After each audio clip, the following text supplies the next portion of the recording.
In a mansion ruled by silence for 4 long years, a young autistic boy suddenly speaks his first word, not to his father, not to a doctor, but to the new black housekeeper, Mommy. That single word sets off a storm of rage, legal threats, and a father's desperate fight for control. But what if love chooses its own path, no matter the bloodline? If this real-life story moved something in you, we'd love to know. Where are you watching from? And is it morning, evening, or somewhere in between? The Ashford estate, perched like a solemn guardian among weathered oaks along the Connecticut coastline, wore the weight of time like an old overcoat. Its grand facade stood unshaken by salt wind and years, but inside, its corridors carried the hush of absence. The marble floors gleamed, cold and impersonal beneath the filtered dusk light, and the silence pressed down on every room with the quiet dominance of a memory long unspoken. For 4 long years, young Anthony Ashford had not spoken a single word, not to his teachers, not to his doctors, and never to his father. The boy moved like a whisper through the halls. His presence felt more than heard, his winter-gray eyes reflecting something older than his years. Jonathan Ashford, his father, had exhausted every resource known to science and medicine. Specialists had flown in from out of state. Therapists had rotated through the house like clockwork. Each one had left with a report, a theory, and the same outcome: silence. Jonathan's world was numbers and precision, and his son's silence was the one equation he could never solve. It haunted him, this stillness, this mystery. And then came Ellie Robertson.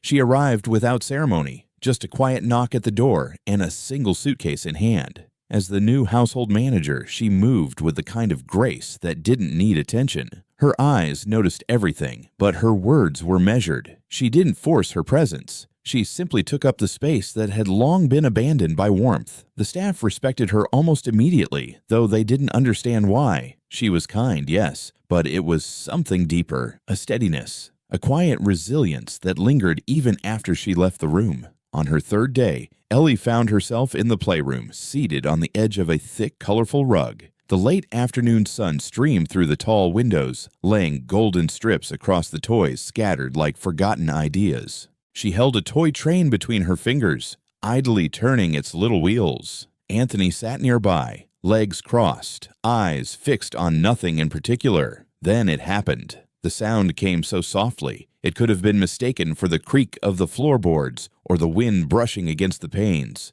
But Ellie heard it. A whisper, not breath, not sigh, but word.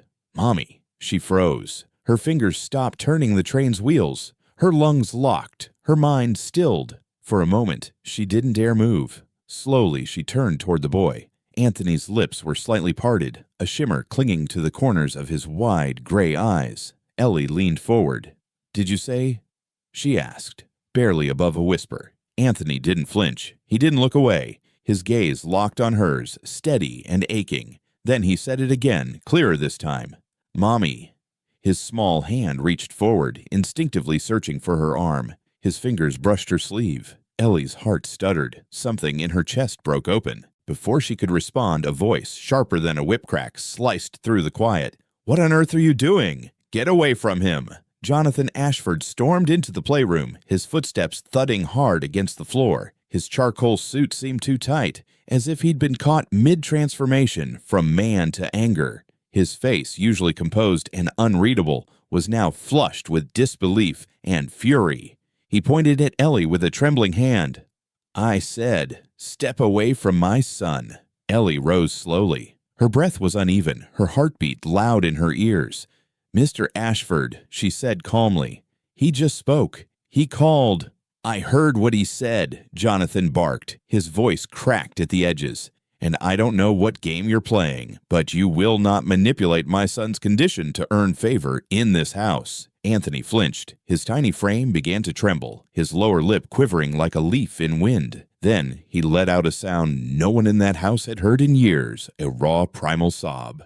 "Mommy!" he cried, this time with all the desperation he could summon, stumbling toward Ellie with arms outstretched. Jonathan stepped in to stop him, arms reaching, but the boy fought him. Fought hard. He kicked and twisted, crying louder now. eyes wild with fear and confusion. He wanted Ellie, no one else. Jonathan stared, stunned and helpless. "You've been here 3 days, Ellie. 3 days," he said bitterly, "and now he's calling you mother? That's not a breakthrough, that's manipulation."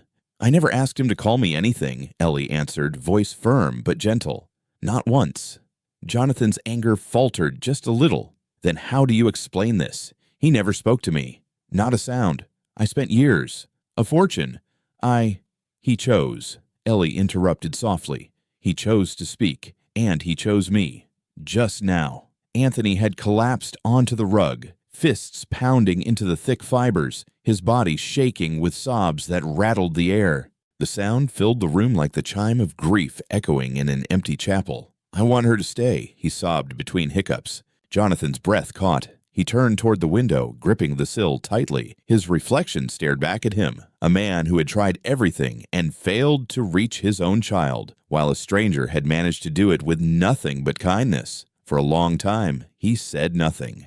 "I want her to stay," Anthony said again, softer now, but with the weight of finality. Jonathan closed his eyes. The numbers, the research, the methods, all had fallen short. And in that moment, standing in his finely tailored suit, in his own house, with his own son broken and weeping on the floor, he realized logic couldn't mend what love hadn't touched. When he finally turned back, his voice was quieter, strained but resolute. "You stay." Ellie looked up, startled, but Jonathan wasn't looking at her. His eyes were on Anthony, who was now curled into a ball, clutching her sleeve like a lifeline. Jonathan's voice dropped. "But know this, if I ever feel this is a performance, if I see anything that looks like exploitation, you're gone. My son's heart is not yours to break." Ellie nodded once. Understood. She didn't thank him, didn't offer empty words. None were needed. Outside, the sky burned a deep orange as the sun sank into the horizon. Inside, a fortress built from silence had finally cracked, not from pressure or force, but from the smallest word, said in the softest voice, "Mommy." And everything changed. The next morning in the Ashford household, the kitchen felt different. Not louder, not warmer, but changed. The silence had shifted. It was no longer heavy and absolute. Instead, it hung like fragile glass, stretched to its limit. A stillness that wasn't peaceful, but uncertain, as if one small sound might shatter it. Ellie Robertson stood at the stove, slowly stirring a pot of oatmeal. The rhythm of the spoon scraping against the pan was steady, meditative. The early sun filtered through the large bay windows, casting pale rectangles of light on the tiled floor. Outside, frost still clung to the lawn, and the bare branches of the oak trees caught the morning light like delicate bones. Inside, warmth clung low and quiet, the way it does after a storm of emotion. She hadn't slept well. The memory of the night before, of Anthony's voice cracking through years of silence, of Jonathan's eruption, of the ache in the boy's cry for her, replayed in her mind like a reel with a torn frame. Ellie could still see Jonathan's face in that moment, not just furious, but devastated. His mask of control had slipped just long enough to expose something raw underneath, and beneath all that rage, Ellie had seen it clearly. Grief. Heavy, bottomless grief. The kind that couldn't be reasoned with or solved. She added a spoonful of honey to the pot. Sweet things, she'd noticed, seemed to bring a little light to Anthony's face. She had seen him hover near the cookie jar more than once, fingers twitching with silent longing, but never daring to take one. That morning, she'd make something soft and sweet, something safe. Then, footsteps, soft ones, hesitant. She turned her head. Anthony stood in the doorway, barefoot, his pajamas rumpled, hair tousled from restless sleep. He clutched the sleeves of his shirt in both hands. There was no smile on his face, no burst of energy. But then came a sound, a word. "Hi." Ellie's heart paused. She kept her expression calm, voice gentle. "Good morning, sweetheart," she said, careful not to crowd the moment. "Did you sleep well?" Anthony gave a tiny nod. Then, after a second's pause, he stepped fully into the room. He didn't speak again, but he climbed onto one of the stools at the counter with quiet purpose. Ellie placed a bowl of oatmeal in front of him and offered a small smile. "It's warm. I added a little honey," she said. "If you want more or less or nothing at all, you just tell me." Anthony studied the bowl. Then he looked at her, eyes watchful. Slowly, almost ceremonially, he picked up the spoon and tested its weight. His movements were delicate, as if music might start with the wrong touch. Ellie turned back to the sink, giving him space. She knew better than to hover. Some children needed permission to feel safe. Others needed silence. From the hallway came the unmistakable rhythm of dress shoes on hardwood. The sound was clipped, deliberate. Jonathan Ashford stepped into the kitchen, looking every bit the executive he was. Pressed suit, polished watch, the lines of his jaw set with unspoken thought. He paused at the threshold. His eyes moved from his son, quietly eating at the counter, to the woman beside him. For a moment, Jonathan said nothing. Anthony's spoon froze mid-motion. "Good morning," Ellie offered, her tone neutral but steady. Jonathan nodded stiffly. "Morning." He turned toward his son. "Hey, buddy." Anthony looked at him, said nothing. Jonathan lingered for another moment, then added, "Looks like you're having breakfast with Ellie today." Still no answer, just the soft clink of the spoon returning to the bowl. Jonathan shifted his weight, glancing toward the windows. "I should be heading to the office," he muttered, mostly to himself. But he didn't move. He stood there like a man on the edge of a conversation he didn't know how to start. Ellie saw it, the way his hands stayed buried in his pockets, the slight tension in his shoulders. She took a breath, then gently, "He called me mommy again this morning." Jonathan inhaled sharply. "He did." Ellie nodded. It wasn't loud, but it was clear, and he wasn't afraid. Jonathan rubbed the back of his neck, his eyes distant. "He never even called his real mother," he murmured. "That—" Ellie didn't flinch. "Where is she?" Jonathan exhaled, eyes drifting to the window as if searching for an answer outside. "Gone. 2 weeks after he was diagnosed. She packed a bag and left. Said Anthony was broken. Said I could keep him." His voice faltered. "We haven't heard from her since." The words landed heavy in the room. Ellie felt them settle in her chest. She had heard stories like that before. Too many. And every time they scraped something inside her. Anthony's spoon moved slower now. The energy had drained from his face. "Maybe," Ellie said softly. "What he sees in me isn't a replacement. Maybe it's just something safe." Jonathan turned to look at her. Really look. His face was tired, lined with years of holding too much too tightly. "And what about you?" he asked. "Why are you here? You don't seem like someone who needs to be changing linens and stirring porridge." Ellie smiled faintly. It wasn't defensive. It was weary. "You'd be surprised what kind of people end up doing this work." There was a pause between them. Not hostile, just thick with unspoken things. Then, quietly, she added, "I lost a child once. A little boy. Heart condition. He was everything to me. I still see him when I close my eyes, but I couldn't save him." Jonathan shifted, caught off guard by her honesty. "I guess," Ellie continued, "being here, helping Anthony, it gives me something to hold on to, something that tells me maybe there's still good I can do, even in the quiet." Anthony looked up at her then, eyes wide and solemn. Slowly, he reached out and placed his small hand on top of hers. Ellie froze, then turned her palm upward and wrapped her fingers around his. The kitchen air shifted. Jonathan exhaled slowly. For the first time, his guard cracked. "I'm not used to this," he said. "People, feelings. I know how to run numbers. I know how to win. But this scares the hell out of me." Ellie met his gaze.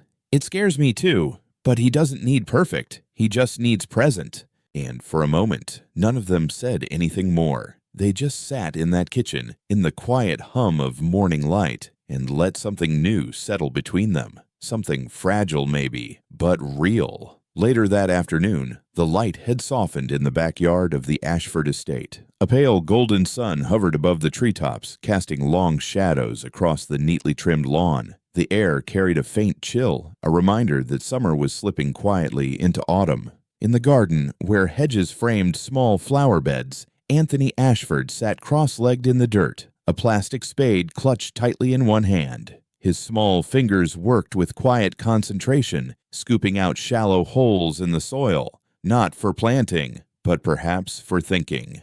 Ellie Robertson spotted him through the window and stepped outside, letting the screen door close behind her with a soft creak. Her shoes crunched lightly on the gravel path as she crossed the lawn. She crouched beside him, brushing a dried leaf from his tangled hair. "Hey, sweetheart," she said gently. Her voice was warm, steady, careful not to startle. "Daddy signed you up for a new school." Anthony didn't look at her, but his hand paused mid-dig. The grip on his spade tightened slightly. His body went still in that way children sometimes do when they don't yet have the words to express discomfort. Ellie watched him closely, giving the moment time to unfold. "It's supposed to be fun," she continued, her voice light but sincere, "but only if you want to go." Anthony still didn't speak, but his lower lip began to tremble. The spade slipped from his hand and rested crooked in the soil. Ellie didn't push. She knew the signs. This wasn't defiance. It was fear, guilt, confusion. "You don't have to decide right now," she said softly. "But if you ever feel scared or unsure, you can always tell me. In any way, you know how." There was a pause. Then, without a word, Anthony reached into the dirt beside him and picked up a small, cracked pebble. He studied it for a second, then turned to Ellie and placed it silently in her open palm. She looked at it, puzzled. The stone was smooth, insignificant to anyone else, but to Anthony, it meant something. Then he whispered, his voice almost swept away by the breeze, "Stay."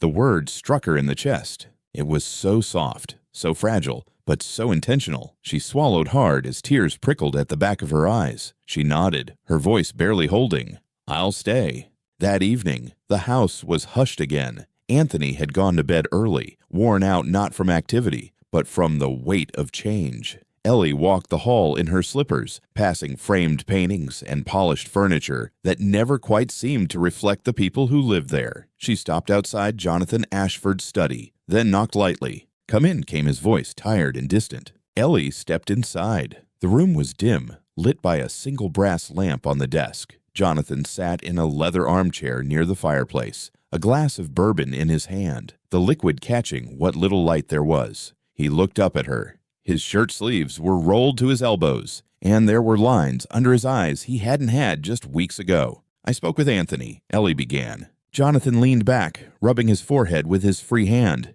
"Did he tell you he doesn't want to go?" Ellie shook her head slowly. "No, he told me he wants me to stay." Jonathan closed his eyes for a moment. He sighed through his nose, the weight of the day pulling at his posture. "Ellie, you've done something here that no one else could. But the truth is, I don't know what our arrangement is anymore." She frowned, not with anger, but confusion.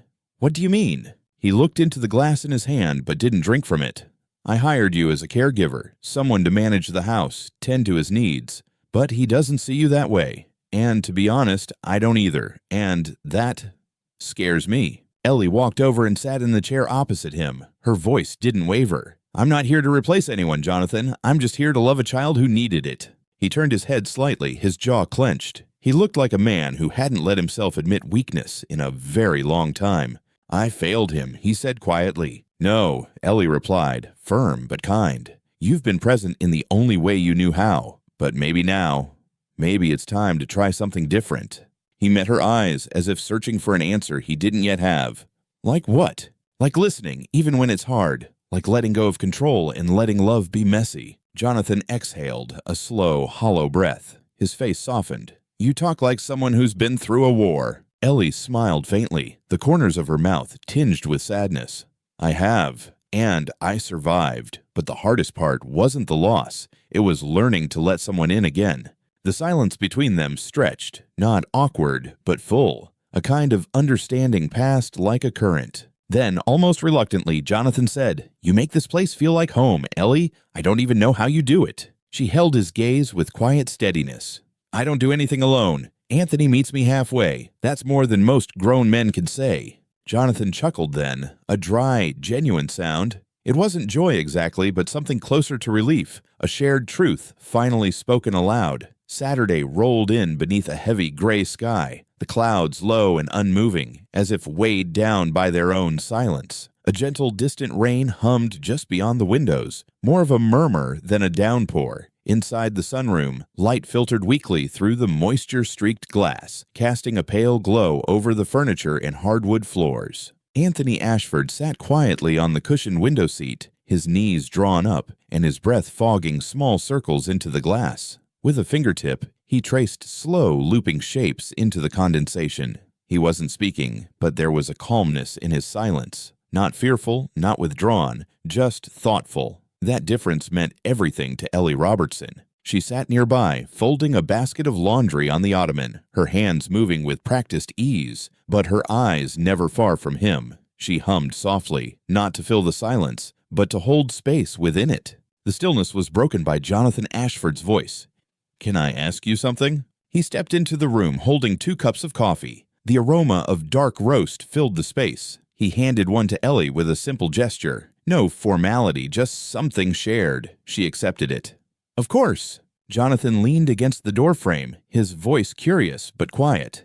"Why did you really take this job? You could be teaching, counseling, working in something that demands more. I've seen how you are with people. You're not ordinary staff." Ellie didn't look up right away. She folded one last shirt and placed it carefully on the pile before answering. "I needed to feel useful," she said at last. Her voice was steady, but her eyes clouded with memory. "After my son passed, I couldn't go back to the office or a classroom. I couldn't pretend to be okay." Jonathan nodded slowly, as if her words had settled somewhere deep inside him. He looked at her again.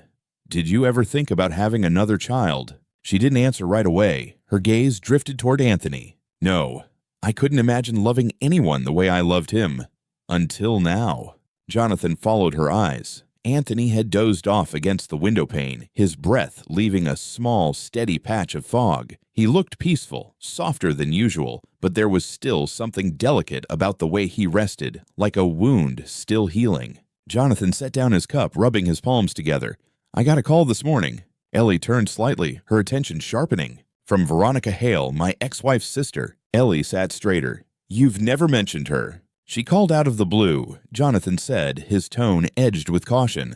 "Apparently she's been keeping tabs through one of the old therapists. She wants to meet Anthony." Ellie frowned. "Why now?" Jonathan gave a shallow shrug. "I asked her the same. She says she's worried. Says I'm letting a stranger become too important in his life." Ellie's jaw tightened. "Meaning me?" He nodded. She actually used the phrase emotional manipulation. Said it was dangerous to let a caregiver become a mother figure to a vulnerable child. Ellie let out a short, bitter laugh. "I didn't realize love was something to be cautious of."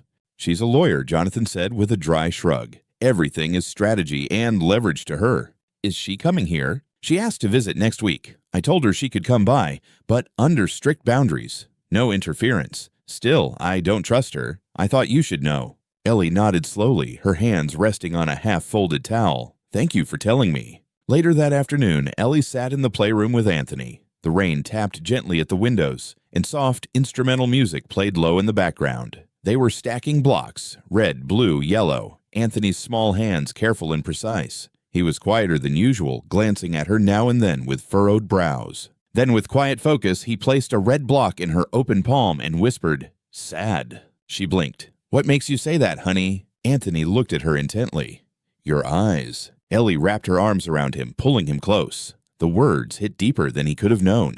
"I'm okay," she said softly. "Just a little worried." He nuzzled into her neck, his arms clinging to her shoulders. "Don't go." Her throat tightened. She kissed the side of his head. "I won't. I promise." That evening, the rain had slowed to a drizzle, the sky still overcast as dusk settled in. Ellie wandered into the den where Jonathan was sitting with an old photo album open on his lap. The leather binding had aged, but the photos were crisp, snapshots of moments they once thought were normal. "That's Anthony's first birthday," Jonathan said, pointing at a photo. "We rented a beach house up in Maine. He didn't smile once. We thought he was just moody." Ellie sat beside him. Her tone was gentle. "You didn't know." "No." He agreed quietly, flipping the page. "But Veronica did. She was always pointing things out, always certain something was wrong, wanted him enrolled in a specialized care facility the moment he was diagnosed, said we couldn't handle it." Ellie gave a small nod. Maybe she wasn't wrong about the difficulty, but she was wrong about what he needed. Jonathan looked at her. Which was presence, patience, not perfection. Before they could continue, a knock echoed through the quiet house. Mrs. Quinn, the housekeeper, appeared hesitantly in the doorway. "Sir, Ms. Hale is here. She said she's early." Jonathan's expression shifted.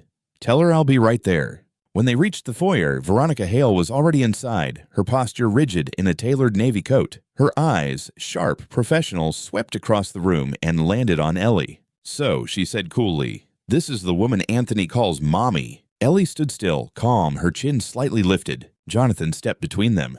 "Veronica, thank you for coming. But I expect respect." Veronica offered a tight, diplomatic smile. "Of course. I'm just surprised." Why? Ellie asked, voice calm but unwavering. Because you're an employee, and yet you've become emotionally central to a very fragile child. Emotion doesn't follow contracts, Ellie replied simply. Veronica crossed her arms. You're playing a dangerous game. Children form attachments easily, but when those attachments are broken… She didn't finish the sentence. She didn't have to. Then Anthony appeared at the top of the stairs. He looked between them all, small hands gripping the banister. Ellie saw him first. Anthony, it's okay. He took 2 slow steps forward, his gaze locking on Veronica. Stranger, he said, voice quiet but clear. Veronica blinked. She hadn't expected that. Then Anthony ran to Ellie, wrapping his arms around her hand. Mommy, don't go. Ellie knelt and embraced him. I'm right here. Jonathan looked at Veronica, his voice calm but final. I think that's all we need for today. Veronica didn't protest, but as she turned to leave, her gaze lingered on Ellie, cold, assessing. The rain outside had stopped, but the tension within the house was heavier than ever. Ellie knew this was just the beginning of something harder, and she was ready. The next morning, the quiet inside the Ashford home had shifted. What had once been a soft silence, gentle, even comforting, was now dense and weighted, the kind of stillness that hinted something had cracked beneath the surface. The gray morning light barely filtered through the high windows of the kitchen, casting long, pale rectangles across the tiled floor. Anthony sat at the breakfast table, his small shoulders hunched, his fork barely touching the scrambled eggs on his plate. He pushed them around with the edge of his fork, then finally set it down, untouched. Ellie Robertson, seated nearby, folding a dish towel, watched him with careful eyes. She didn't push. Instead, she waited, letting the boy's quiet lead the moment. He turned his head slightly, his voice so faint it nearly vanished in the hum of the refrigerator. Is she coming back? Ellie knelt beside him, brushing a strand of his hair off his forehead. Her fingers moved gently, almost instinctively, like she'd done it 100 times before. Not unless your daddy says she can, she answered, her voice warm but honest. Anthony's lips trembled. She didn't like you. Ellie managed a smile, but it faltered quickly. No, sweetie, I don't think she did. Upstairs, Jonathan Ashford paced the length of his office. The floor creaked under the steady rhythm of his polished shoes. His phone vibrated again, lighting up the dark surface of his desk with yet another message from Veronica Hale. He didn't need to read it. The last dozen had already said enough, subtle jabs disguised as concern. Anthony's emotional development appears concerning under current care. I've contacted Dr. Albright for a second opinion. You should consider temporary custody reevaluation. Each word landed with the sting of accusation. By the time noon arrived, Jonathan knew this wasn't just worry on Veronica's part. It was a campaign, and it was escalating. When he stepped outside into the mild breeze of early spring, he found Ellie and Anthony seated at the patio table. The wood was worn from years of weather, but today it held a growing tower of wooden blocks, each one carefully placed by small, deliberate hands. Anthony laughed as another block wobbled slightly before settling into place, a real delighted sound that cut right through Jonathan's armor. He paused, watching them. The boy, once silent, now laughed. He couldn't remember the last time that it happened without effort. The sight filled him with something complicated, relief tangled with guilt. He cleared his throat. We need to talk. Ellie shaded her eyes and looked up. Anthony, why don't you go inside and find your train book, sweetheart? Anthony nodded, his laughter fading as he disappeared through the sliding glass door. Jonathan sat heavily, rubbing his temples as though it might ease the pressure in his chest. Veronica's not letting it go. Ellie exhaled slowly. I didn't expect her to. She's contacted child services. Ellie's back straightened. On what grounds? He met her eyes, and for once his defenses were down. Guilt flickered in the tension around his jaw. She's accusing you of overstepping. She claims you're manipulating him emotionally. She brought up your son, said you're trying to replace him through Anthony. Ellie stood. The words hit harder than she expected. That's disgusting. I know, he said quickly, and I don't believe it, but the system doesn't always care what's real, just what can be documented. Her voice shook, but she didn't back down. She's weaponizing grief. My grief. And you let her through the door. Jonathan stood too, instinctively defensive. I let her in because I thought she might be civil. I didn't think she'd take it this far. Ellie turned away, blinking fast against the sting in her eyes. I've buried one child, Jonathan. I won't lose another. Not like this. There was a long pause, broken only by the sound of the wind brushing past the hedges. Jonathan's voice was lower now, stripped of his usual confidence. "What do we do?" Ellie took a breath, deep and steady, grounding herself. "We make them see the truth, that Anthony is safe, that he's healing. And if I have to walk through fire for that, I will." That evening, just as dusk settled over the Ashford property and the porch lights flickered on in soft amber glow, a knock came at the front door. The sound echoed through the quiet house like a warning bell. Jonathan opened the door to find two figures waiting. One, a woman in a navy blazer holding a clipboard, her expression serious but not unkind. The other, a man with weary eyes and a tablet balanced in one hand. "Good evening," the woman began, offering a professional nod. "I'm Ms. Evans with Child Protective Services. This is my associate, Mr. Miller. We received a formal concern report regarding the well-being of Anthony Ashford. We'd like to speak with him and his primary caregiver." Jonathan's jaw tightened as he glanced back. Ellie stood a few feet behind him, shoulders squared, her face composed. "You'll get your chance," she whispered to him, then stepped forward. The meeting took place in the living room, where warm lamplight softened the tension in the air. Ellie sat on the edge of the couch, answering every question with a calm, measured voice. She provided her credentials, explained her background, outlined her daily routine with Anthony in precise detail. Her tone never wavered. Every word was rooted in truth. She welcomed their inspection, Anthony's room, his artwork, even the charts they'd kept tracking his progress. Anthony, small and solemn on the couch with his favorite plush elephant clutched to his chest, responded gently to the more basic questions. When Ms. Evans asked, "And who is Ellie to you?" the boy didn't pause. "She's my mommy now," he said simply. "Not by blood, but in my heart." The room grew still. Even Mr. Miller's pen froze mid-note. Ms. Evans nodded slowly, making a final note on her clipboard. "Thank you, Anthony." Once they left, Jonathan collapsed into the armchair, rubbing his face with both hands. "You were incredible." Ellie didn't smile. She sat across from him, hands clasped in her lap. "Anthony was the one who told the truth. I just helped him feel safe enough to say it." Later that night, the house had quieted again. Anthony was asleep upstairs, and the wind rattled the bare branches outside. A gentle knock tapped at Ellie's door. She opened it to find Jonathan, his tie loosened, eyes tired but clear. "I want to fight this," he said. "Not just defend, fight, legally and officially. I want Veronica kept away, and I want us to define what this is. You, Anthony, me." Ellie stared at him for a long beat. "Are you asking me to stay?" He nodded. "As more than an employee." Her voice was soft but certain. "I don't want to be anything if it's just out of gratitude or fear. Anthony deserves stability, and so do you." "It's not fear," Jonathan said, his voice steady. "Not anymore." Ellie stepped back and motioned him inside. "Then let's talk." Outside, the trees rustled in the night breeze. Inside, two people who had both lost more than they could name sat down to imagine a future neither had planned for, but both were ready to protect. The fight wasn't over, but a line had been drawn, and love, uninvited but undeniable, had taken its ground.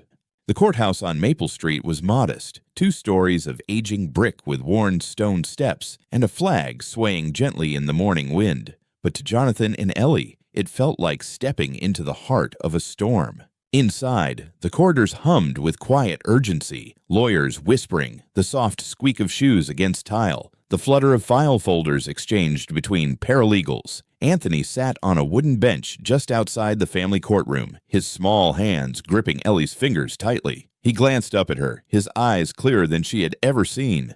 "I'm not scared," he said. Ellie smiled and smoothed a curl from his forehead. "Neither am I." At exactly 8:50, Veronica Hale entered, dressed in a charcoal suit with a pearl brooch pinned neatly at her collar. Her heels clicked confidently across the tile. Behind her came Ms. Albright, a woman whose stern presence commanded immediate attention. Neither of them acknowledged Ellie or Anthony, but Veronica's eyes met Jonathan's with an unmistakable challenge. The hearing was not yet a custody trial. It was a formal review prompted by Veronica's motion for protective oversight, citing emotional entanglement between Anthony and a non-parental caregiver. Inside the courtroom, Ellie sat beside Jonathan at the respondent's table. Her hands were folded tightly, her posture straight. Judge Harding, a sharp-eyed woman in her early 60s, presided over the hearing. "This court understands the emotional weight of the matter," she said, glancing over her glasses. "But we are here to evaluate facts, not sentiment. Let's begin." Ms. Albright stood. "Your Honor, my client, Ms. Hale, seeks only to ensure that Anthony Ashford is not subjected to inappropriate emotional reliance on an individual who has no legal or biological claim to him. This is not personal. It's a question of judgment." Ellie kept her expression neutral, though her heart was pounding. Jonathan's attorney, Mr. Davies, responded calmly. "Your Honor, we intend to show that Ms. Robertson's role in Anthony's life has not only been appropriate, it has been vital to his recovery. Her care has led to marked improvements in his emotional expression and development. The child is not in distress. He's thriving." Veronica's gaze bore into Ellie, cold and unrelenting. There was something behind her eyes, not just suspicion, but perhaps a kind of resentment that had nothing to do with Anthony at all. Judge Harding called the first witness, Dr. Fan, the child psychologist who had assessed Anthony's condition both before and after Ellie's arrival. "Prior to Ms. Robertson's involvement," Dr. Fan said clearly, "Anthony displayed significant withdrawal and speech delays. Within weeks of consistent care, he began initiating communication, expressing affection, and showing preference. These are major milestones." Ms. Albright objected. "Correlation is not causation." Dr. Fan did not blink.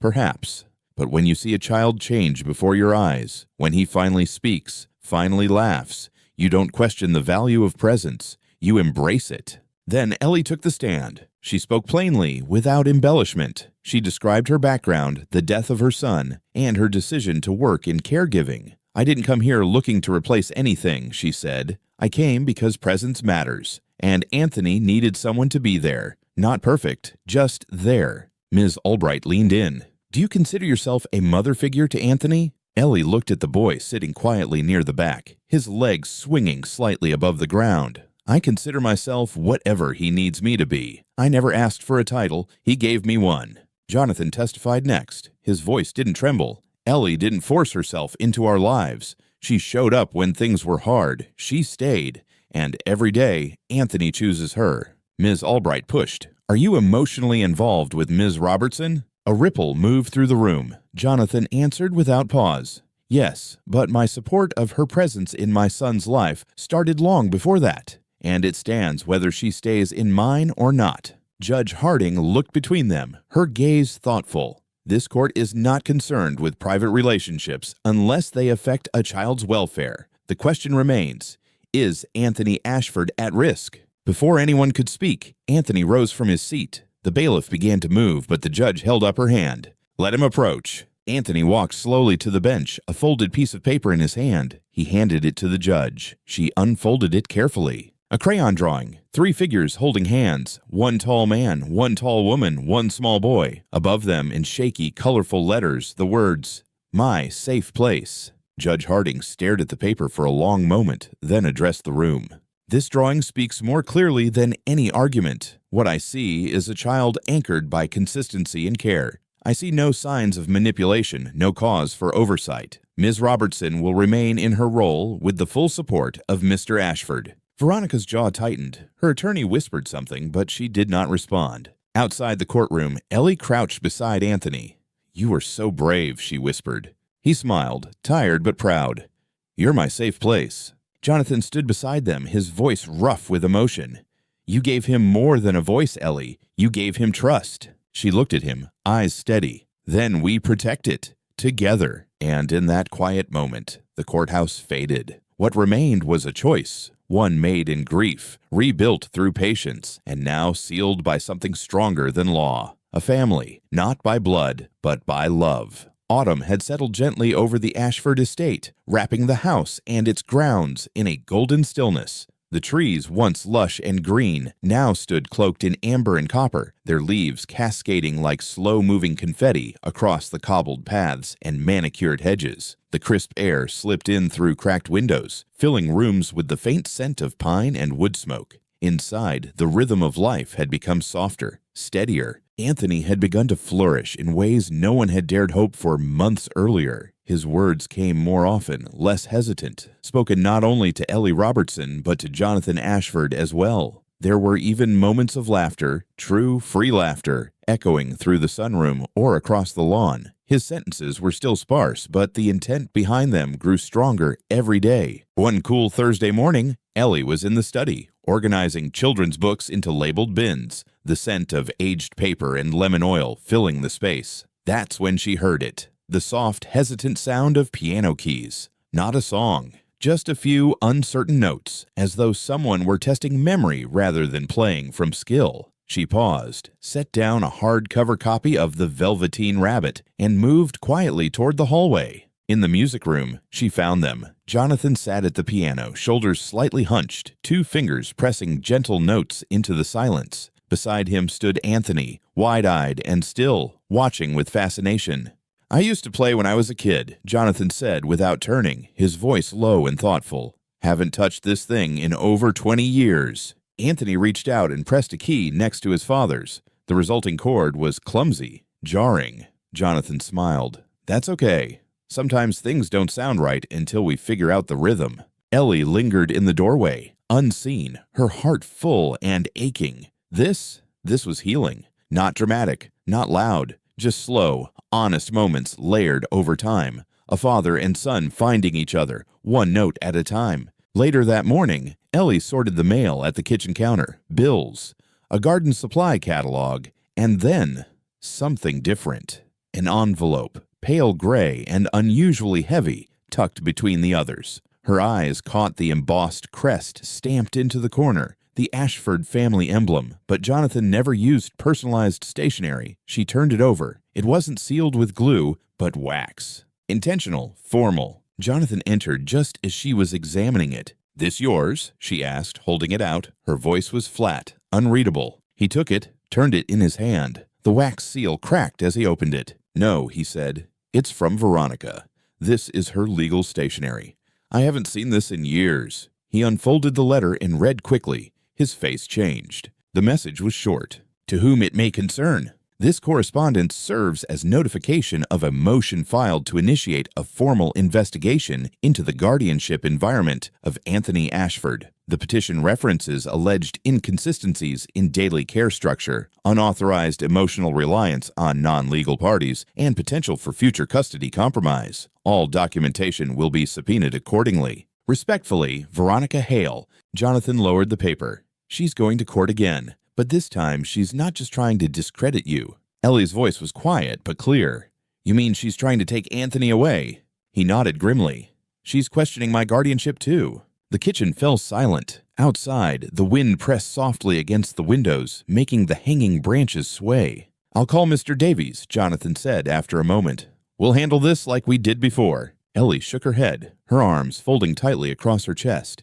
"No, we can't handle it like before. She's raising the stakes." That evening, they met with Mr. Davies in Jonathan's private office. The room smelled faintly of leather and tobacco, the soft tick of the grandfather clock filling the pauses in conversation. "She's playing a longer game now," Davies said, his tone calm but grave. "She knows undermining Ellie on her own isn't enough. She's coming after the structure. If she can prove emotional instability, lack of professional boundaries, or questionable decisions, she could argue for emergency custody." Ellie's voice was firm. "She wants the court to question whether either of us is fit." Davies nodded. "She's already filed to access Anthony's therapy records, and—" He paused, hesitating for the first time. "What else?" Jonathan asked. Davies sighed. "She's requested a background check on Ellie, including sealed records from Mississippi." Ellie went still. Her expression hardened. "She's going after my past." Jonathan's voice lowered. "Do I need to be worried?" There was a long silence. Then Ellie stood, walked to the window, and stared out into the darkening yard. "When my son passed," she said slowly, "there was an inquiry. He had a heart condition. We knew that. But he collapsed at home, and I was alone with him. They said I should have gotten him to the hospital faster. I was investigated for neglect." Her voice wavered just once. "I lost everything, my job, my license, my home." Jonathan looked devastated. He opened his mouth, then closed it again. "They cleared me eventually," Ellie continued. "No charges were filed, but the damage had been done. I've spent the last 5 years rebuilding my life from ashes. I didn't think anyone would dig that far back." Davies nodded solemnly. "She's banking on perception, not fact, but we'll fight it. Just be ready." That night, Ellie couldn't sleep. The house was silent except for the faint ticking of clocks and the creak of wood settling. She moved softly down the hall, her bare feet cold against the polished floor. Anthony's door was slightly ajar. She peeked inside. The soft glow of his nightlight lit the room with a golden hue. He lay curled beneath his comforter, patterned with stars and planets. One arm rested on the stuffed elephant Jonathan had given him after the court hearing. On the wall above him hung the painting. His painting, those familiar red and gold swirls. Ellie stepped into the room and knelt beside his bed. She reached up, brushed the curls from his forehead. His brow furrowed. "Ellie," he whispered sleepily. "I'm here," she whispered back. He sat up slightly, eyes still heavy with sleep. "Bad dream." She wrapped her arms around him. "It's okay, I've got you." He nestled into her chest. "Don't let her take me." Ellie's heart broke in silence. She held him tighter. "I won't," she said. "I promise." Spring trembled just beyond the edge of the horizon, coaxing soft shoots of green across the grounds of the Ashford estate. The snow had finally released its grip, leaving behind damp soil, patches of budding grass, and the scent of something new in the air. Promise, perhaps. Inside the house, the atmosphere buzzed with a gentle excitement. It wasn't loud or chaotic, but rather the hum of life returning to rhythm after long months of uncertainty. Anthony Ashford, now moving with more confidence than ever, darted through the hallway with his backpack hanging from one shoulder. His pajamas had been traded for a shirt he'd picked himself, blue with a rocket ship blazing upward. He bounced on the balls of his feet near the entryway, his energy barely contained. Today marked his first real party. A few children from his speech group were coming to celebrate his progress, not just his milestones, but the person he was becoming. In the kitchen, Ellie Robertson crouched by a cooler, tucking juice boxes between rows of fruit and cupcakes she had carefully arranged that morning. From the study, Jonathan Ashford appeared, his usual formality replaced by a casual button-down and jeans. In his hand, he held a plain manila envelope. He passed it to Ellie with a kind of reverent calm. Her eyes scanned the printed words quickly, then more slowly. "Congratulations. Admission offered. Scholarship." It was from a private school, a rare one tailored for children with learning differences, one that saw potential where others saw struggle. She glanced toward Anthony, who was now demonstrating how his communication device worked to a curious friend with proud, measured enthusiasm. When he caught Ellie's gaze, he grinned, bright, unfiltered, and entirely his own. She closed the letter and folded into Jonathan's arms, her voice low but firm. "He's more than ready." Outside, the lawn welcomed guests with sunshine and a gentle breeze that lifted helium balloons and set them bobbing above the swing set. Small clusters of parents chatted near folding chairs while children explored the yard. Mrs. Quinn, ever steady, carried platters of snacks out from the kitchen, setting them on a long table covered in a checkered cloth. By the fence, Veronica Hale stood beside Anna, deep in conversation that had none of the edge it once carried. Time and honesty had shifted something fundamental between them. Anthony approached, his crutches tucked under his arms, knees muddy from earlier therapy games. He dropped to one knee in front of Ellie and peeled off a name sticker that read, "Anthony, I speak." He pressed it into her palm. "For you," he said, voice clear. Ellie touched it to her chest. "I will, sweet boy."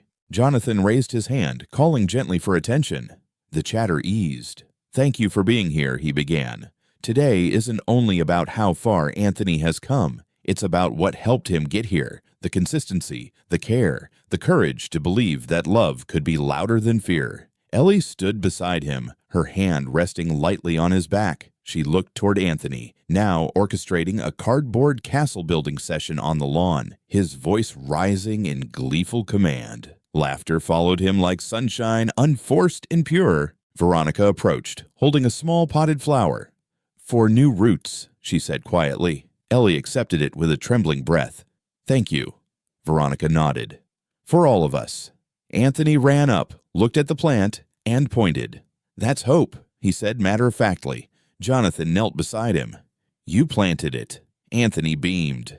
Ellie scooped him into a hug, and Jonathan joined them. They stood together like that, arms linked, hearts full, as the day softened toward evening. Later, as golden light slipped through the sunroom windows, Ellie and Jonathan watched Anthony chase bubbles across the grass. His legs were steadier, his laughter louder. "He's free," Ellie whispered. Jonathan wrapped his arm around her. "He's ours."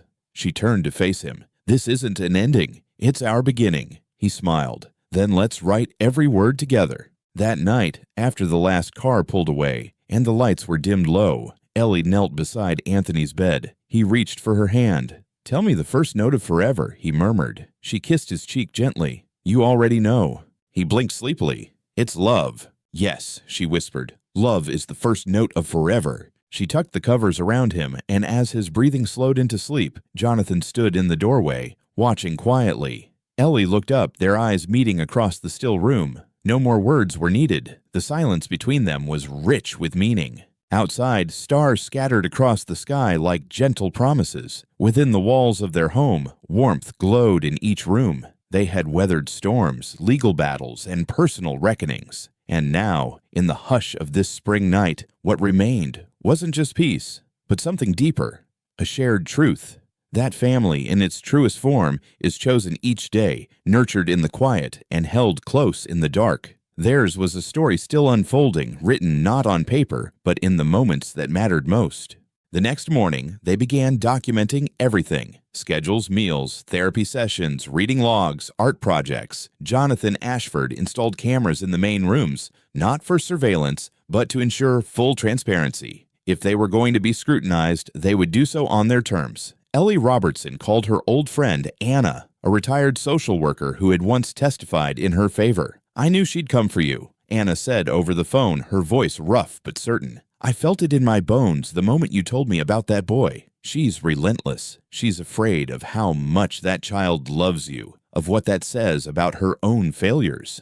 Anna agreed to testify again if needed. "You're not alone this time," she promised. As the days unfolded, the house took on a strange energy, tense like a stretched string on the verge of snapping. Yet somehow, within that pressure, moments of tenderness remained. Anthony Ashford began reading aloud at bedtime. His words were halting and careful, with pauses for correction, but they came with pride. His favorite book, Harold and the Purple Crayon, became part of their evening ritual. Every night, he stopped on the page where Harold draws a moon and whispered, "That's you. You follow me in the dark." And every night, Ellie kissed his forehead and said nothing. She didn't have to. One afternoon, Ellie was walking back from the mailbox, the sky above slate gray, a breeze picking at the edges of her jacket. As she neared the house, a black SUV slowed near the front gate. She stopped. Her hands instinctively tightened around the letters in her grasp. The tinted window rolled down. Veronica Hale. She wore dark sunglasses and a faint smirk, like someone who already knew the end of the story. "Heard you've been busy," Veronica said casually, "preparing your defenses."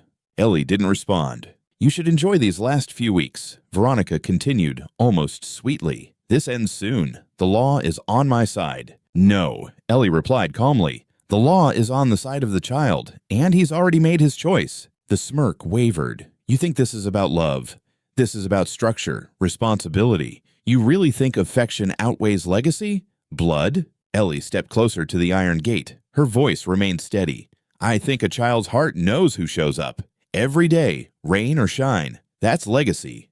The SUV pulled away, slow and smooth, but Veronica's cold gaze stayed with Ellie long after the vehicle disappeared. Inside, Anthony had been watching from the hallway window. "She's mad," he said simply. Ellie nodded. "Because love scares her." He pressed his small hand against the glass. "We're stronger." Yes, Ellie thought, we are. But she also knew the real storm hadn't even started. Later that day, the study inside the Ashford home sat in near silence. Late afternoon light fell through the tall windows, casting long golden lines across a desk now cluttered with documents and notes, legal binders, reports, correspondence. It all looked like a war table. Jonathan sat behind it, his shoulders tight, a furrow between his brows. Ellie stood near the window, arms folded, her gaze focused and unwavering. Mr. Davies paced slowly along the carpet, flipping through pages. "We'll need everything," he said without preamble. Ellie's records, Anthony's school notes, therapist logs, even the camera footage Jonathan installed. Jonathan opened his laptop and began typing. "I'll compile it tonight." Ellie walked over and laid several folders down on the desk. "These are my references. early evaluations from Anthony's pediatrician, progress reports from Dr. Fan. And here, she handed over a small blue notebook. This is Anthony's journal. He writes in it, draws, expresses himself. It's in his own hand. He wants to share it. Mr. Davies paused, intrigued. Not standard, but it shows intention. Jonathan glanced at Ellie, his voice softer now. He's growing, more than I ever thought possible. Mr. Davies nodded once. That's exactly what you need to show, that the development is happening here, with both of you. Veronica Hale's legal team had already begun issuing data requests. Subpoenas were in the works. The next stage could mean mediation or another courtroom battle. That evening, Ellie stepped into the playroom, a plate of peanut butter and jelly sandwiches in hand. Their Friday evening tradition. Anthony was on the rug, arranging toy dinosaurs in careful rows, humming a melody he'd clearly made up. "Hi, buddy," she said gently, setting the plate on the low table. "Ready for snack?" He paused, looked up at her, and reached out, touching her arm. "Mama." Her breath caught. She knelt beside him. "That's my name now, huh?" He nodded. "Your name." Her eyes filled, but she blinked quickly, keeping the tears at bay. "And you're Anthony." He smiled proudly. They ate together in quiet harmony, the kind only love could bring. Ellie watched him closely, how he held the sandwich, how the peanut butter clung to the corners of his mouth. She remembered how his first words had arrived, shy, barely formed, but so full of effort. What they had now wasn't fragile. It was earned. Later that night, in the kitchen, Ellie found Jonathan pacing again. The kitchen was dim, lit only by a low lamp near the sink. He stopped when he saw her. "How are you holding up?" she asked softly. He shook his head, rubbing the back of his neck. "It's like walking a tightrope. One wrong step and everything falls apart." She reached out, her fingers grazing his arm. "Then we walk it together." He closed his eyes. "I don't even know what together means anymore."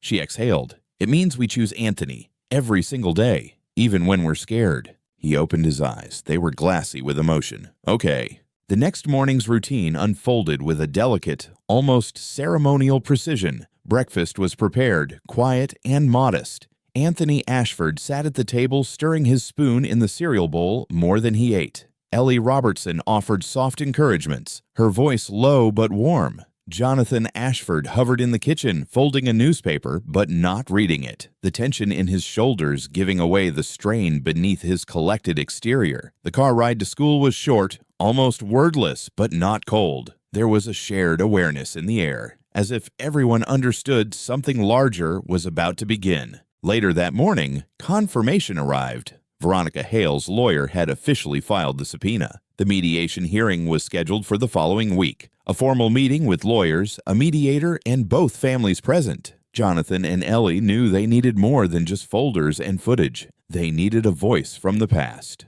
That afternoon, Ellie picked up the phone and called Anna, the retired social worker who had stood beside her once before. Anna didn't hesitate. "I knew she'd come for you," Anna said over the phone. Her voice was raspy, grounded in wisdom and experience. "The moment you told me about that boy, I felt it." Veronica's terrified of what his love for you says about her absence. Anna arrived the next day, bringing not just paperwork, but presents. She had letters of recommendation, agency evaluations, and documentation from Ellie's prior case, showing not just that she had been cleared, but that her reputation had been rebuilt. When Anthony returned home from school and saw Anna, he ran straight into her arms. The hug was natural, tender. Anna whispered something to Ellie that brought tears to her eyes. Ellie nodded in silence. When the day of mediation arrived, the Ashford home transformed. The living room had been rearranged, coffee table moved aside, chairs placed in a circle to accommodate everyone. Sunlight filtered through tall windows, illuminating the tension hanging in the air. Jonathan sat beside Ellie on the couch. Anthony was on the floor with a coloring book, his stuffed elephant never far from reach. Veronica entered with her attorney, composed and brisk. Her posture said confidence, her expression restraint. Across from them, Mr. Davies opened his briefcase and began. "This meeting is about Anthony's best interest," he said, clear and measured. "We submit evidence of growth, therapist corroboration, progress in education, emotional stability. We request that Veronica Hale end her legal claim and acknowledge the parenting team Anthony already recognizes, his father, and the woman he calls Mom." Veronica's attorney responded with a polished rebuttal. With all respect, a non-relative cannot assume a permanent parental role. Ms. Hale's concern is for the child's identity. Emotional dependency must be approached with caution. Veronica folded her hands. This isn't about fear. It's about boundaries. If Ms. Robertson leaves, what happens to Anthony? What stability is left? Jonathan leaned forward, his voice calm. Anthony has me. And this home. Ellie isn't leaving. That's not hypothetical. That's decided. Veronica looked at Anthony. He was still coloring, but had heard every word. Anthony, she asked softly, do you get scared when Ellie isn't there? He hugged his stuffed elephant tightly. Scared, because she's my mommy. The room went silent. Veronica's face didn't change much, but her eyes betrayed her. Something flickered. Doubt, maybe grief. Ellie knelt beside Anthony, touching his back. He knows me. He trusts me. I'm not going anywhere. Jonathan stood. We want to propose formal co-parenting, shared guardianship between Ellie and me, structured visitation rights for Veronica. Anthony deserves something solid.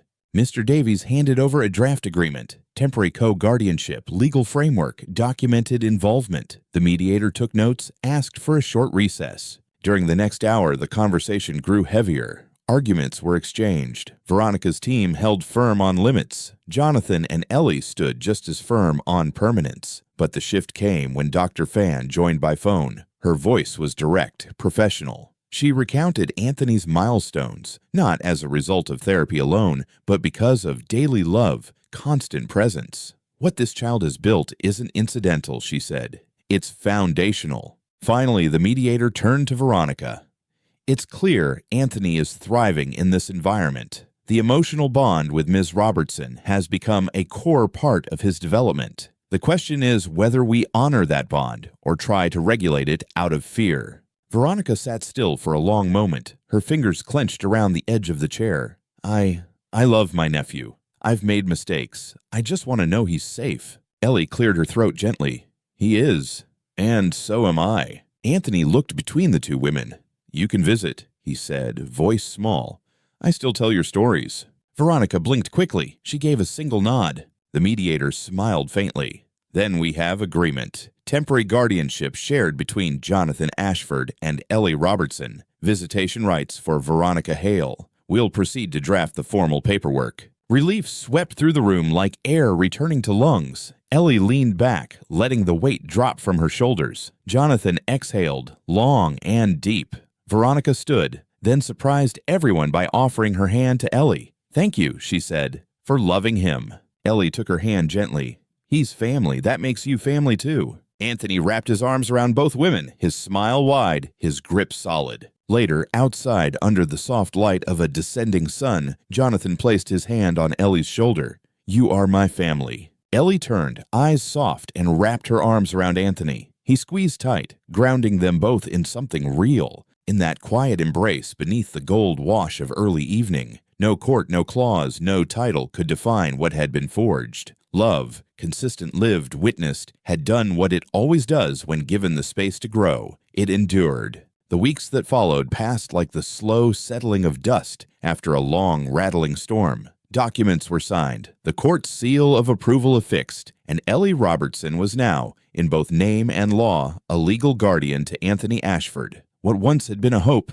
soft, fragile, always one gust away from vanishing, was now real, recorded, and recognized. But peace, as always, never settled entirely. It fluttered around them in small doses, still easily stirred by the winds of memory or fear. That Friday evening, the sky over the Ashford estate rolled in with a heavy gray, hanging low like it meant to press against the rooftop.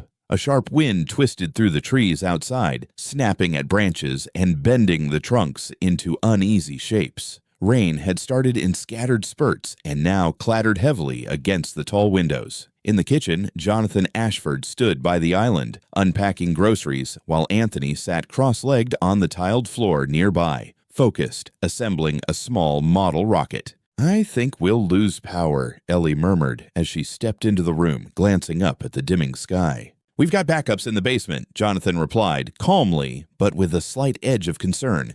The generators are ready. Ellie crouched down beside Anthony. What's this one called? Voyager, he said with confidence. It goes far, farther than anything. She smiled, tucking a loose strand of hair behind his ear. I believe that. Will you show me how it works after dinner?"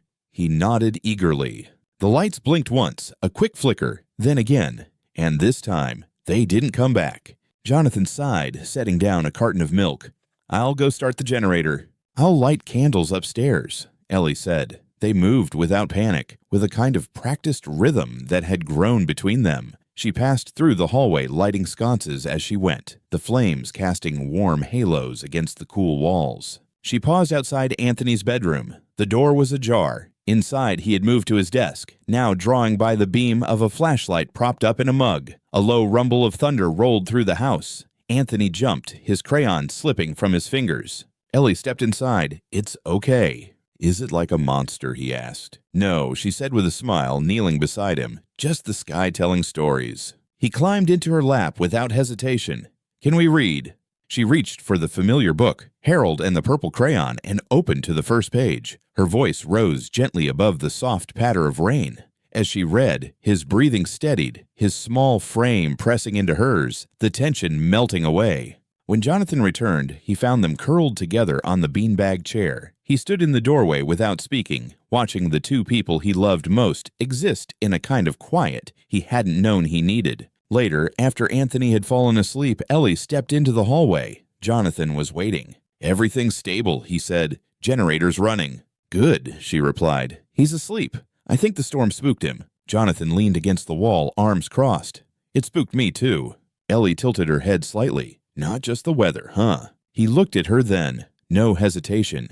"I've spent years trying to control everything. My company, Anthony's diagnosis, even how I felt. But I couldn't control what happened the night he called you Mommy.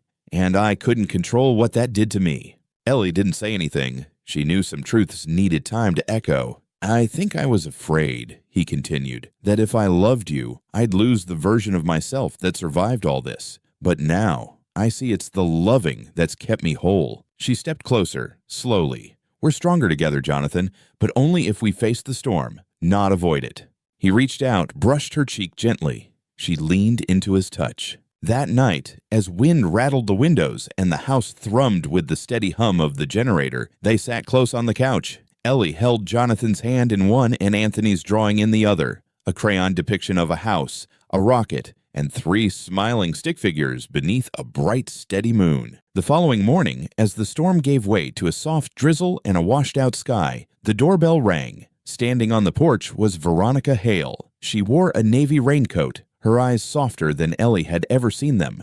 "I didn't come to fight," she said simply. Ellie stepped aside without a word. Veronica entered slowly, glancing around the foyer with a kind of quiet reverence. In her hands was a thin folder. "I was going through some old boxes and found this." She opened it, revealing a stack of handwritten letters. "They're from Anthony's mother, my sister-in-law. She sent them to me during her last year." The letters were worn with time but still legible, filled with warmth, sorrow, and love. In one, her words were direct. "If anything happens to me, tell Jonathan to find someone who listens to Anthony's silence. He won't need someone perfect, just someone with a quiet heart." Veronica's voice wavered. "I thought I was protecting her legacy, but maybe I was just holding on to guilt." Ellie remained silent. Some moments didn't need commentary. Veronica looked toward the staircase. "May I see him?" Ellie nodded. "He just finished breakfast." Veronica found Anthony in the playroom, once again lining up his toy dinosaurs. She knelt nearby, uncertain. He looked at her, then back at Ellie, then stepped forward slowly and placed a small plastic dinosaur into her hand. "Triceratops," he said. "Strong, has armor." Veronica blinked fast, her eyes suddenly full. "Thank you, Anthony." He returned to his game without further ceremony. Later, Veronica pulled Ellie aside. "He trusts you. That's rare. I see it now." Ellie placed a hand gently on her shoulder. "He can trust you too, as long as we stay honest." Veronica nodded slowly. "Then let's be." By the end of the week, a revised guardianship amendment was filed. It kept Ellie's role intact and offered a clear path for Veronica to visit, to support, and to belong without disruption. For Anthony, it meant fewer battles. For Jonathan and Ellie, it meant a new kind of peace. Less fragile, more lived in. It meant something like music after thunder. That night, as Ellie tucked Anthony into bed, he looked up with eyes that held no fear. "You are my home," he said. She kissed his forehead. "And you are mine." Winter laid a soft hush over the Ashford estate. Outside the tall windows, snowflakes floated lazily down, blanketing the lawn in white and muting the world beyond. The trees, stripped bare of leaves, stood like sentinels beneath a steel-gray sky. Indoors, the air was warm and filled with the scent of cinnamon and pine. The hearth glowed with steady flames, casting flickers of gold across the wooden floor. It felt like peace, earned, fragile, but finally real. Anthony Ashford came bounding down the stairs, his pajamas a riot of rockets and stars. "Mommy! Daddy, it's a snow day," he shouted, flinging the front door open and watching the flurries swirl. He darted back inside, breathless with excitement, cheeks pink from the cold. In the living room, Ellie Robertson and Jonathan Ashford stood by the fireplace, their mugs warm in their hands. Anthony skidded to a stop in front of them. "Can we build a snowman?" he asked, his eyes shining.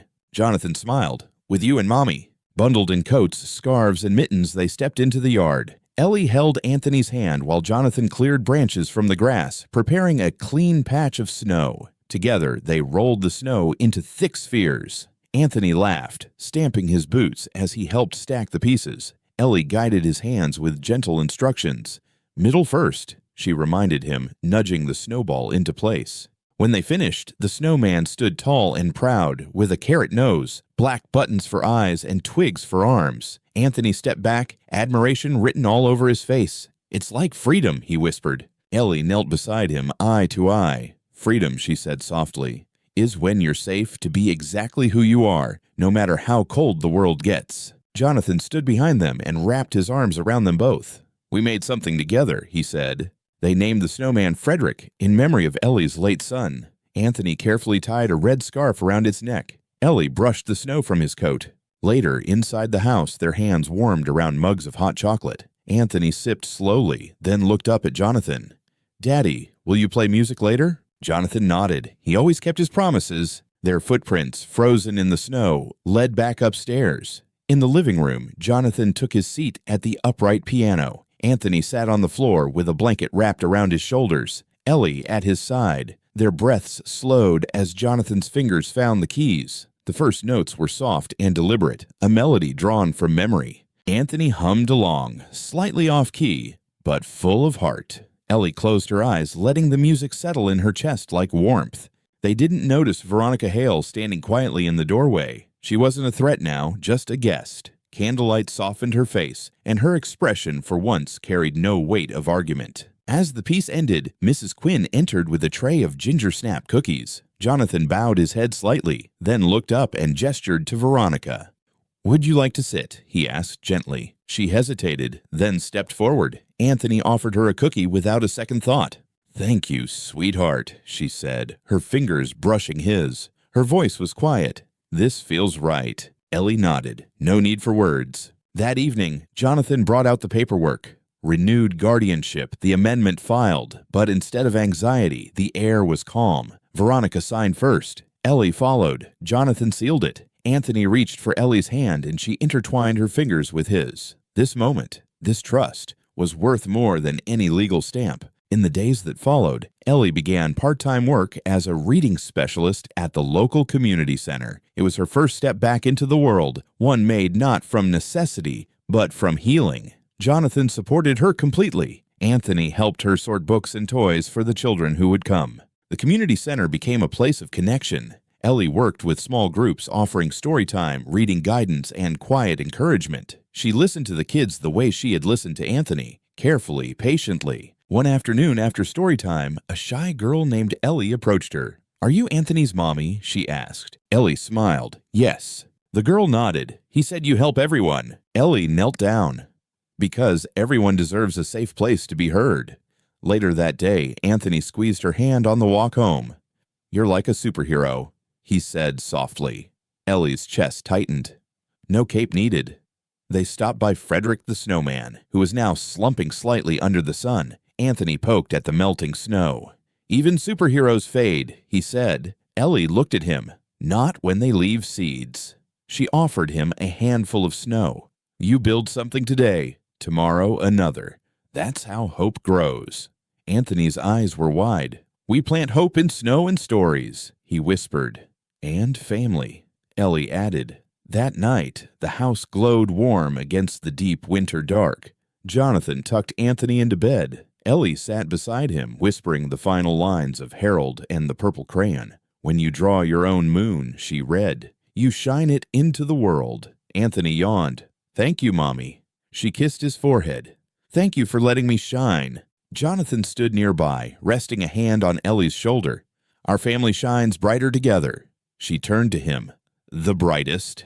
Outside, the branches creaked in the wind. A single star shone through the clouds. Inside, the house breathed with quiet love and something that felt a lot like healing. The storm had passed, not because it never came, but because love had stood firm at its center. And as they moved forward into seasons unknown, they did so not in fear, but in unity.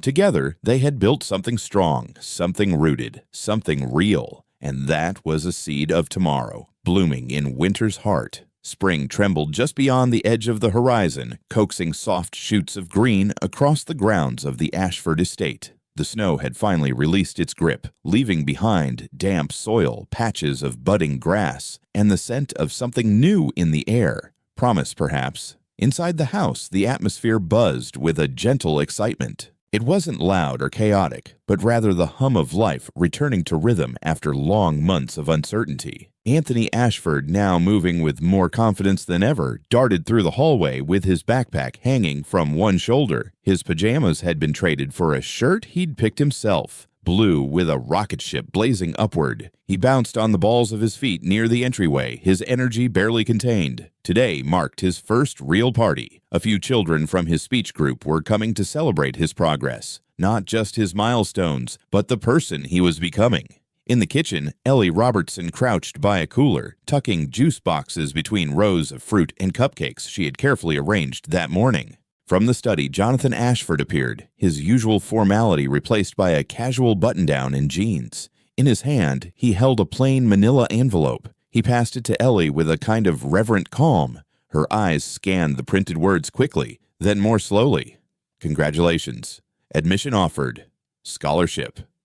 It was from a private school, a rare one, tailored for children with learning differences, one that saw potential where others saw struggle. She glanced toward Anthony, who was now demonstrating how his communication device worked to a curious friend with proud, measured enthusiasm. When he caught Ellie's gaze, he grinned, bright, unfiltered, and entirely his own. She closed the letter and folded into Jonathan's arms, her voice low but firm. "He's more than ready." Outside, the lawn welcomed guests with sunshine and a gentle breeze that lifted helium balloons and set them bobbing above the swing set. Small clusters of parents chatted near folding chairs while children explored the yard. Mrs. Quinn, ever steady, carried platters of snacks out from the kitchen, setting them on a long table covered in a checkered cloth. By the fence, Veronica Hale stood beside Anna, deep in conversation that had none of the edge it once carried. Time and honesty had shifted something fundamental between them. Anthony approached, his crutches tucked under his arms,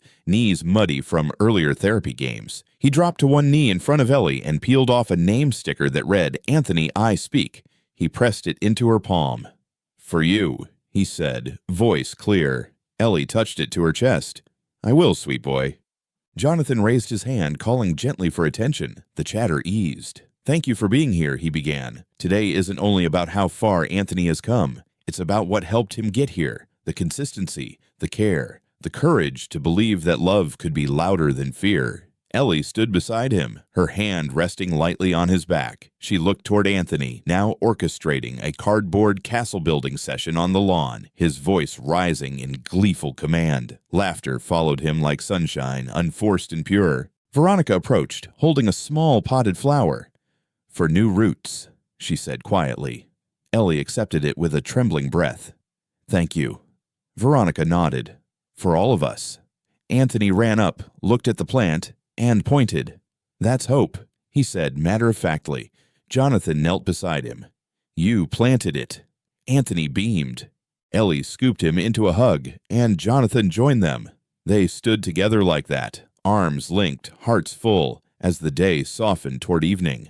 Later, as golden light slipped through the sunroom windows, Ellie and Jonathan watched Anthony chase bubbles across the grass. His legs were steadier, his laughter louder. "He's free!" Ellie whispered. Jonathan wrapped his arm around her. He's ours. She turned to face him. This isn't an ending, it's our beginning. He smiled. Then let's write every word together. That night, after the last car pulled away and the lights were dimmed low, Ellie knelt beside Anthony's bed. He reached for her hand. Tell me the first note of forever, he murmured. She kissed his cheek gently. You already know. He blinked sleepily.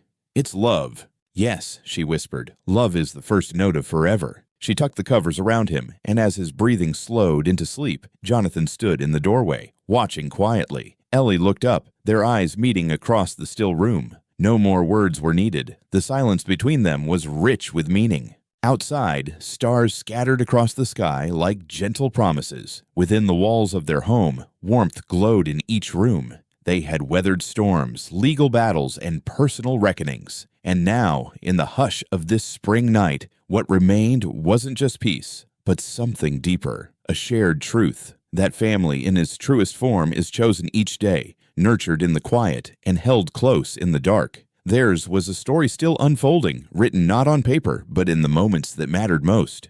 Thank you for staying with us through this heartwarming story, a journey not just of healing, but of hope, of real-life resilience, and the quiet power of love spoken not always in words, but in presence. If you felt something along the way, if your heart stirred, your breath caught, or your thoughts lingered, we're deeply grateful. This story was made for you. Wherever in the world you are right now, whether you're watching from a quiet room, a bustling city, or somewhere in between, we'd love to know. Drop a comment and share where you're joining us from. This space, this growing circle of listeners and storytellers, exists because of you. If this bedtime story spoke to your heart, if it echoed something real, please consider giving it a like or subscribing to help us keep telling stories like this. Stories about truth, connection, and the kind of love that shows up and stays. From all of us here, thank you for listening, for feeling, for being part of this. We'll see you in the next story. Until then, stay safe, stay kind, and hold on to the moments that make life feel full. Join us to share meaningful stories by hitting the like and subscribe buttons. Don't forget to turn on the notification bell to start your day with profound lessons and heartfelt empathy.